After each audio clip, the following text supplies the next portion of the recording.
Hi, this is Paul Skeith. I'm a business lawyer practicing in Austin, Texas.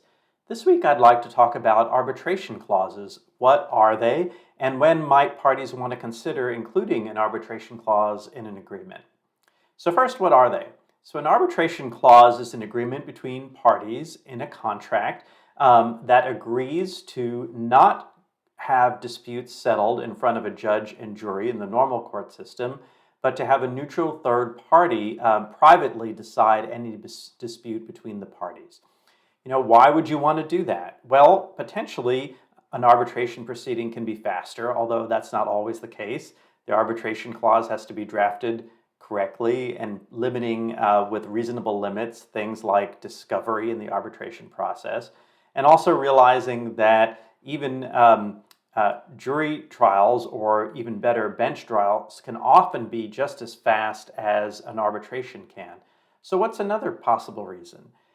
Privacy is probably a good reason. So for example, if you file a lawsuit in a court system, unless you go through the trouble of trying to seal the court records, which you can't always do, all of your information and sort of all the dirty laundry will be public for people to see, customers to see, competitors to see if they were really interested in finding it.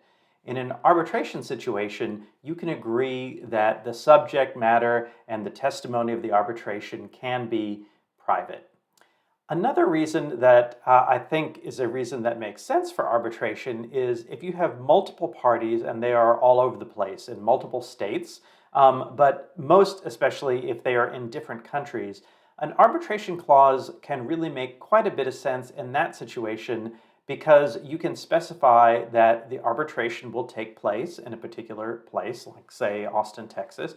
You can say that it will take place in English. You can also set rules around how long will the arbitration take, how long will the discovery take, and things and methods and procedures that make sense for the parties involved in the contract. So arbitration is not one size fits all. If you go down the hallway and talk to my business litigation partners, they'll tell you that arbitration is often a pain, and a lot of times all the parties wind up wishing that they were in a regular courtroom in front of a regular judge and jury. But there are times when arbitration works and is worth the additional upfront fees that parties pay for arbitration to the arbitrator and to the arbitration association that governs the arbitration. But if it is actually possible to reduce the time to a decision, quicker time to decision means less lawyer time, which could potentially mean less money for the parties involved.